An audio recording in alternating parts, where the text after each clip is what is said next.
ಭಗವಂತ ಯಾರಿಗೆ ಕೈ ಕೊಟ್ಟನ ಅವ್ರ ಕೈಗೆತ್ತಿ. ವಿಶ್ವಗುರು ಬಸವಣ್ಣನವರಿಗೆ, ಮಂತ್ರ ಪುರುಷ ಬಸವಣ್ಣನವರಿಗೆ, ಜಗದೋದ್ಧಾರಕ ಬಸವಣ್ಣನವರಿಗೆ, ಕ್ರಾಂತಿ ಪುರುಷ ಬಸವಣ್ಣನವರಿಗೆ, ವಿಭೂತಿ ಪುರುಷ ಬಸವಣ್ಣನವರಿಗೆ, ಸಾಂಸ್ಕೃತಿಕ ನಾಯಕ ಬಸವಣ್ಣನವರಿಗೆ, ಪರಮ ಪೂಜ್ಯ ಡಾಕ್ಟರ್ ಚನ್ನಬಸವ ಪಟ್ಟದ್ದೇವರಿಗೆ, ಪರಮ ಪೂಜ್ಯ ಬಸವಲಿಂಗ ಪಟ್ಟದ್ದೇವರಿಗೆ, ಪರಮ ಪೂಜ್ಯ ಗುರುಬಸವ ಪಟ್ಟದ್ದೇವರಿಗೆ, ಬಸವ ಜ್ಯೋತಿ ಯಾತ್ರೆಗೆ, ಬಸವ ಜ್ಯೋತಿ ಯಾತ್ರೆಗೆ, ನಾಗೂರಿನ ಸಕಲ ಸದ್ಭಕ್ತರಿಗೆ, ಕೈ ಎತ್ತದವರಿಗೆ ಬಹಳ ಚಲೋ. ಹಣದ ಆಮಿಷ ಕೊಡಲಿಲ್ಲ, ಮತ್ತೊಂದು ಆಮಿಷ ಕೊಡಲಿಲ್ಲ. ಬದುಕಿನ ನೈಜತೆಯನ್ನು ಅರ್ಥ ಮಾಡ್ಕೊಂಡು ಬದುಕು ಅನ್ನುವಂಥ ತತ್ವವನ್ನು ನಮಗೆ ಕೊಟ್ಟಿದ್ದಾರೆ. ಬದುಕಿನ ತತ್ವವನ್ನು ತಿಳ್ಕೊಂಡು ಯಾರು ಬದುಕ್ತೀವೋ ಅವ್ರು ಮಹಾತ್ಮರಾಗ್ತಾರೆ.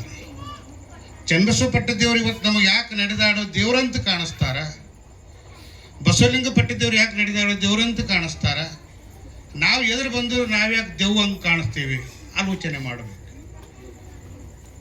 ನೂರ ನೋದಿ ನೂರ ಕೇಳಿದಡೇನು, ಆಸೆ ಹರಿಯದು ರೋಷ ಬಿಡದು ಮಜ್ಜನಕ್ಕೆರದು ಫಲವೇನು, ಮಾತಿನಂತೆ ಮನವಿಲ್ಲದ ಜಾತಿ ಡೊಂಬರ ನೋಡಿ ನಗುವ ನಮ್ಮ ಕೂಡಲ ಸಂಗಮ ದೇವ ಅಂತ ಹೇಳ್ತಾರೆ. ಕೇವಲ ಈ ಕಾಲದೊಳಗೆ ಪ್ರವಚನ ಮಾಡೋರು ಭಾಳ ಜನ ಅದಾರ, ಭಾಷಣ ಬಿಗಿಯೋರು ಭಾಳ ಜನ ಅದಾರ. ಆದ್ರೆ ಭಾಲ್ಕಿ ಮಠದ ತತ್ವ ಏನು ಅಂತೆ, ನಡೆದಂತೆ ನಡೆಯೊಳಗೆ ನುಡಿಯೇ ಪೂರೈಸುವೆ ಅನ್ನುವಂಥ ತತ್ವವನ್ನು ಸಾಕಾರ ಮಾಡ್ಕೊಂಡು ಬಂದಿರುವಂಥದ್ದು. ಕೇವಲ ಮಾತಾಡು ಹೋಗಲಿಲ್ಲ, ನಡೆದು ಮಾತಾಡಿರುವಂಥ ಶ್ರೇಯಸ್ಸು ಭಾಲ್ಕಿ ಮಠಕ್ಕೆ ಸಲ್ತದೆ. ಚನ್ನಬಸವ ಪಟ್ಟದೇವರು ಈ ಭಾಗದೊಳಗೆ ಕನ್ನಡ ಉಳಿದ್ರೆ ವಚನ ಸಾಹಿತ್ಯ ಉಳಿತದೆ ಅನ್ನುವಂಥ ತತ್ವವನ್ನು ಭಾಳ ಗಟ್ಟಿಯಾಗಿ ತಿಳ್ಕೊಂಡು, ಕಾಶ್ಮೀರದಿಂದ ಬಂದವರು, ಅಫ್ಘಾನಿಸ್ತಾನದಿಂದ ಬಂದವರು, ಎಲ್ಲಿಂದೇ ಬಂದರೂ ಸಹಿತ ಇಲ್ಲಿ ಬಂದು ಕನ್ನಡವನ್ನು ಕಲಿತರು, ಇಲ್ಲಿ ಬಂದು ಕನ್ನಡದಲ್ಲಿ ವಚನಗಳನ್ನು ಬರೆದಾರ. ಕಾಶ್ಮೀರ ಮಹಾದೇವ ಭೂಪಾಲ ಇಲ್ಲಿ ಯಾಕೆ ಬಂದ ಅಂದ್ರೆ, ಇಲ್ಲಿ ಕಲ್ಯಾಣದಾಗ ವಜ್ರ ವೈಡೂರ್ಯ ಸಿಗ್ತದೆ, ವಿಜಯನಗರ ಸಾಮ್ರಾಜ್ಯದಾಗಂತ ಬರಲಿಲ್ಲ. ನಾವು ತಿಳ್ಕೊಳ್ಬೇಕು, ಬದುಕಿನ ನೈಜತೆಯನ್ನು ಅರ್ಥ ಮಾಡ್ಕೊಂಡು ಬದುಕಬೇಕಾಗ್ಯದ ಜೀವನದೊಳಗೆ. ನಾವು ಇರೋದು ಭಾಳ ದಿನ ಅಲ್ಲ, ಇರೋದು ಆಯುಷ್ಯ ಕಡಿಮೆ ಅದ.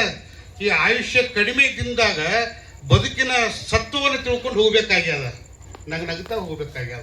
ತಿಕ್ಬೇಕ್ರಿ, ಭಾಳ ತಿಕ್ಬೇಕ್ರಿ, ದೇಹ ಎಂಬ ಭಾಂಡ್ಯಕ್ಕೆ ತಿಕ್ಬೇಕ್ರಿ ಅಂತ ತತ್ವಪದಕಾರ ಹೇಳ್ತಾರೆ. ನಾವು ಎಲ್ಲಿ ತಿಕ್ತಾ ಇದ್ದೀವಿ? ಹೊರಗಿನ ಬಾಹ್ಯ ಜಗತ್ತಿಗೆ ಬದುಕನ್ನು ಸೀಮಿತಗೊಳಿಸ್ತಾ ಇದ್ದೀವಿ, ಬಾಹ್ಯ ಜಗತ್ತಿನ ಆಡಂಬರಕ್ಕೆ ಮಾರು ಹೋಗ್ತಾ ಇದ್ದೀವಿ, ಆಂತರಿಕ ಬದುಕಿಗೆ ನಾವು ಮಾರು ಹೋಗ್ತಾ ಇಲ್ಲ. ಅದಕ್ಕೆ ಚನ್ನಬಸವ ಪಟ್ಟದೇವರು ಮಾಡಿರುವಂಥದ್ದು, ಮಹಾದೇವ ಭೂಪಾಲ ಹ್ಯಾಂಗ ಕಾಶ್ಮೀರದಿಂದ ಕಿರೀಟವನ್ನು ತೆಗೆದು ಕಲ್ಯಾಣಕ್ಕೆ ಬಂದ. ಯಾಕೆ ಬಂದ ಅಂದರೆ ಅವನಿಗೆ ನೆಮ್ಮದಿ ಬೇಕಾಗಿತ್ತು, ಸಮಾಧಾನ ಬೇಕಾಗಿತ್ತು, ಸಂತೃಪ್ತಿ ಬೇಕಾಗಿತ್ತು. ಇವತ್ತು ನಮ್ಮೆಲ್ಲರ ಬಳಿ ದುಡ್ಡದ, ನಮಗೆ ಸಮಾಧಾನ ಇಲ್ಲ. ನಮ್ಮರೆಲ್ಲರ ಬಳಿ ಮಳಗಿ ಮೇಲೆ ಮಳಗಿ ಕಟ್ಟಿ 4 ಮಂದಿಲಿ ಮನೆ ಕಟ್ಟೀವಿ, ಮನ್ಯಾಗ ಇರೋರಿಲ್ಲ, ಮನ್ಯಾಗ ಹುಡುಗೋರಿಲ್ಲ. ನಮ್ಗೆ ಅವ್ವಪ್ಪ ಗಳಿಸಿದ ಆಸ್ತಿ ಬೇಕು, ಆಸ್ತಿ ಬೇಕು, ಹೊಲ ಬೇಕು, ಮನೆ ಬೇಕು. ನಮಗೆ ಅವ್ವಪ್ಪ ಬೇಡ, ನಮಗೆ ಹೈನ ಬೇಕು, ಎಮ್ಮಿಗಳು ಬೇಡ. ಇದು ಯಾವ ತತ್ವ? ಸಕಲ ಜೀವಾತ್ಮರ ಲೇಸನ್ನು ಬಯಸುವುದು ಲಿಂಗಾಯತ ಧರ್ಮ ತತ್ವ. ಇವನಾರವ ಅನ್ನೋದು ಇವ ನಮ್ಮವ ಅನ್ನುವಂಥದ್ದು ಲಿಂಗಾಯತ ಧರ್ಮದ ತತ್ವ. ನಾವು ಮನೆಗಿನವರೇ ನಮ್ಮವ್ರು ಅಂತ ಇಲ್ಲ ಅಂದಮೇಲೆ ನಾವು ಏಟ್ ಕೇಳಿ ಏನು ಮಾಡೋದದ? 900 ವರ್ಷದಿಂದ ಇನ್ನೂ 900 ವರ್ಷ ಹೋದ್ರೂ ಹಿಂಗೆ ಇರೋದೆ. ಅದಕ್ಕೆ ಅಪ್ಪಾರು ಏನು ಮಾಡಿದ್ರು ಅಂತಂದ್ರೆ, ಬಸವಾದಿ ಶರಣರು ಯಾವ ನೆಲಗಟ್ಟಿನ ಮೇಲೆ ಬೆಳೆದು ಬಂದರೋ ಅದೇ ನೆಲಗಟ್ಟಿನ ಮೇಲೆ ಭಾಲ್ಕಿ ಮಠವನ್ನು ಬೆಳೆಸಿದ್ದಾರೆ. ಚನ್ನಬಸವ ಪಟ್ಟದೇವರು ಇವತ್ತು ಒಂದು ತಿಳ್ಕೊಳ್ಬೇಕು, ನಾವು ಭಾಳ ವಾಸ್ತವಿಕವಾಗಿ ಮಾತನ್ನು ಹೇಳ್ತಾ ಇದ್ದೇನೆ. ಮಕ್ಕಳೇ ಏತಮ್ಮ ಒಂದು 5 ನಿಮಿಷದಾಗ ಇನ್ನು ಅಣ್ಣವ್ರು ಮಾತಾಡೋರು ಅದಾರ. ವಾಸ್ತವಿಕವಾಗಿ ಒಂದು ಮಾತನ್ನು ತಿಳ್ಕೊಳ್ಬೇಕು. ಯಾವ ಮನೆಯೊಳಗೆ ಹಿರಿಯರನ್ನು ಗೌರವಿಸಲ್ಪಡ್ತದೋ ಆ ಮನೆ ಮಹಾಮನೆ ಇರ್ತದೆ. ತಂದೆ ತಾಯಿ ನಿಂದಿಸುವಾತ ಹಂದಿಯಾಗಿ ಹುಟ್ಟುವಂತ ಬಹುರೂಪಿ ಚೌಡಯ್ಯ 12ನೇ ಶತಮಾನದೊಳಗೆ ಹೇಳ್ಯಾನ.